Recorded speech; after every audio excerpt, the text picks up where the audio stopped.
நிகழ்நேயர்களுக்கு வணக்கம். இன்றைக்கி தமிழ்நாட்டில் ஒரு முக்கியமான பிரச்சனை விஸ்வரூபம் எடுத்து வருகிறது. என்ன பிரச்சனை என்று கேட்டால், மும்மொழிக் கொள்கை, 2 மொழிக் கொள்கை. இந்த மும்மொழிக் கொள்கையை ஏற்றுக்கொண்டால் மட்டும்தான் தமிழ்நாட்டிற்கு நிதி வழங்குவேன் என்று பிரதமர் மோடி சொல்லியிருக்கார். இது நியாயமான விஷயமா இல்லையா அப்படின்றத மக்களாகிய நீங்கள் தான் கூற வேண்டும். இன்றைய சூழலில்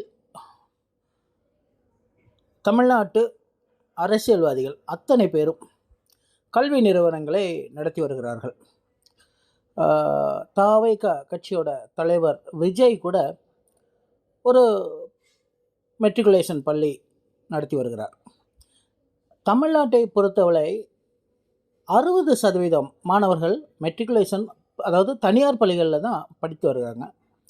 ஒரு 40% மாணவர்கள் தான் பார்த்திங்கன்னா அரசு பள்ளிகள். 40% கூட இப்போ குறைஞ்ச 30% பேர் இருக்கலாம் மாணவர்கள் அரசு பள்ளிகளில் படித்து வராங்க.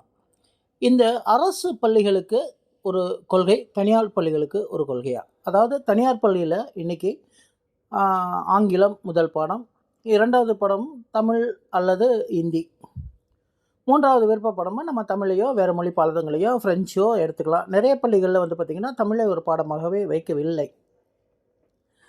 இன்றைக்கி பார்த்திங்கன்னா தமிழ்நாட்டை தவிர வெளி மாநிலங்களான கேரளா, கர்நாடகா, ஆந்திரா இந்த மாதிரி பகுதிகளில் ஒருத்தருக்கும் நிச்சயமாக ஹிந்தி தெரிஞ்சிருக்கு. கேரளாவில் ஒரு மலையாளி ஒருத்தரை எடுத்துக்கிட்டால் நிச்சயமாக அவர் ஹிந்தி பேசுவார். ஏன்னா ஹிந்திக்குன்னு சொல்லிட்டு ஒரு அரசு பள்ளி ஒன்று இருந்தது, இந்த நவோதயா பள்ளி. இந்த நவோதயா பள்ளி பார்த்திங்கன்னா ஆரம்ப காலத்திலேயே நம்ம தமிழ்நாட்டுக்குள்ளே கொண்டு வர விடலை. இந்த பள்ளி பார்த்திங்கன்னா ஆரம்ப காலத்திலேருந்து எல்லா ஊர்களையும் இருக்குது. கேரளாவில் இருக்குது, கர்நாடகாவில் இருக்குது, ஆந்திராவில் இருக்குது. ஆனால் இந்த பள்ளிகள் தமிழ்நாட்டில் மட்டும் இல்லை. ஏன் தமிழ்நாட்டில் இல்லை? தமிழ்நாட்டு மக்கள் ஏன் ஹிந்தி படிக்கக்கூடாது? ஹிந்தி படித்தா இவன் அறிவாளி ஆகிடுவானா?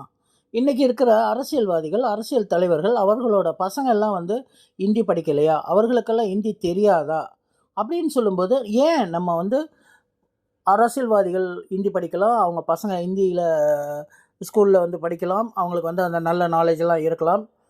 அதே சராசரியாக ஒரு நடுத்தர வர்க்கத்துக்கு கீழே இருந்து ஒரு அரசு பள்ளியில் படிக்கிற ஒரு மாணவன் ஹிந்தி படிக்கக்கூடாதா?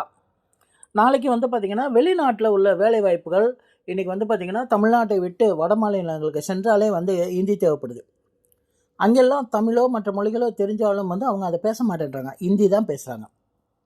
அதே மாதிரி அரபு கண்ட்ரிகளுக்கு போனால் நமக்கு ஆங்கிலம், அரபு கண்ட்ரிகளில் இருக்கவங்களுக்கு ஆங்கிலம் பெருசாக தெரியலைனாலும் அவங்க ஹிந்தி தெளிவாக தெரிஞ்சு வச்சுருக்காங்க. இங்கேருந்து படிச்சுட்டு ஒரு வெளிநாட்டுக்கு வேலைக்கு போகும்போது நிச்சயமாக நமக்கு அங்கே ஹிந்தி என்பது தேவைப்படுது. அதாவது தமிழ் தாய்மொழியாக இருந்தாலும் அதற்கு அடுத்ததாக ஆங்கிலம் இருந்தாலும் அந்த ஹிந்தி என்பது மிக மிக அத்தியாவசியமாக நமக்கு தேவைப்படுது. அதை வச்சு நம்ம வெளிநாடுகளுக்கு வேலைக்கு போகிறதுக்கோ மற்ற இதுக்கோ நிச்சயமாக இருக்குது. ஏன் இந்த ஹிந்தி கொள்கையை நம்ம அரசாங்கம் காலங்காலம் தொட்டு எதிர்த்து வருகிறார்கள்? அதுவும் அதனால் பாதிப்பு யாருக்கு? ஏழை நடுத்தர வர்க்க மக்கள், அரசு பள்ளிகளில் படிக்கிற மக்களுக்கு மட்டுமே அதனால் பாதிப்பு. ஏன்னா வசதியானவங்க மெட்ரிகுலேஷன் ஸ்கூல்லையும் இன்டர்நேஷ்னல் ஸ்கூல்லையும் சிபிஎஸ்சி ஸ்கூல்லையும் படிக்கிறாங்க. சிபிஎஸ்சி ஸ்கூலில் படிக்கும்போது நிச்சயமாக அவங்களுக்கு ஒரு ஹிந்தி நாலேஜ் கட்டாயம் இருக்குது. அங்கே ஹிந்தின்றது ஒரு கட்டாய பாடம். அதே மாதிரி மெட்ரிகுலேஷன்லேயும் நமக்கு தேவைன்னா விருப்பப்படமாக ஹிந்தி எடுத்துக்கலாம், அங்கேயும் பிரச்சனை கிடையாது. ஆனால் இந்த வழியாக அடித்தட்டு மக்களை மட்டும் இந்த திராவிட அரசாங்கங்கள் ஹிந்தி படிக்காதன்னு சொல்லி ஏமாற்றி நெசிக்க வருவதன் காரணம் என்ன?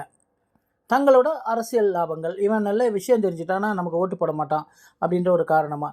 என்ன இருந்தாலும் இந்த மும்மொழி கொள்கை என்பது ஏற்றுக்கொள்ளக்கூடிய ஒரு கொள்கையாகவே இருக்கிறது. இதுலேயும் இன்னொரு விஷயம் என்னென்னா, இந்த 3வது மொழியாக நீ ஹிந்தி எடுக்கணும் அப்படின்றது கிடையாது. எதை வேணாலும் எடுத்துக்கோ, ஃப்ரெஞ்சு எடுத்துக்கோ, கன்னடா எடுத்துக்கோ, உருது எடுத்துக்கோ, தெலுங்கு எடுத்துக்கோ. அந்த மாதிரி 3வது ஒரு மொழியை எதை வேணாலும் எடுத்துக்கோ அப்படின்னு சொல்லி தான் பிரதமர் மோடி சொல்கிறாரு. 3வது மொழியாக நீ ஹிந்தியை எடுத்துக்கோ அப்படின்னு சொல்லி இந்தியை அவர் திணிக்கலை. அப்படியே இந்திய 3வது மொழி கொள்கையை எடுத்துக்கிட்டாலும் நம்ம மக்களுக்கு அது ஒரு நாலேஜ், அறிவு வளர்கிறதுக்காக தான் இந்திய ஒழிய நம்மளை மட்டம் தட்டுவதற்கோ நம்மளை ஹிந்தி படித்தா நம்ம வீணாக போயிடுவோம், கெட்டு போயிடுவோம் அப்படின்ற எந்த ஒரு விஷயமும் கிடையாது. எனவே இந்த ஆடியோவை கேட்கும் நண்பர்கள், இந்த வீடியோவை பார்க்கும் நண்பர்கள் இந்த விஷயத்தை புரிஞ்சுக்கிட்டு இந்த வீடியோவை மக்களிடத்தை கொண்டு சேர்க்கணும். நம்ம முன்னாடி இருக்க தலைமுறை மாதிரி நம்ம வருங்காலத்து சந்ததியரும் இறந்துவிடக்கூடாது. வருங்கால சந்ததியருக்கு இந்தி தேவை என்பதை புரிந்து கொள்ளுங்கள். நன்றி. நம்ம சேனலை சப்ஸ்கிரைப் பண்ணாதவங்க சப்ஸ்கிரைப் பண்ணுங்கள். வேறு ஒரு நல்ல தகவலோடு உங்களை சந்திக்கிறேன்.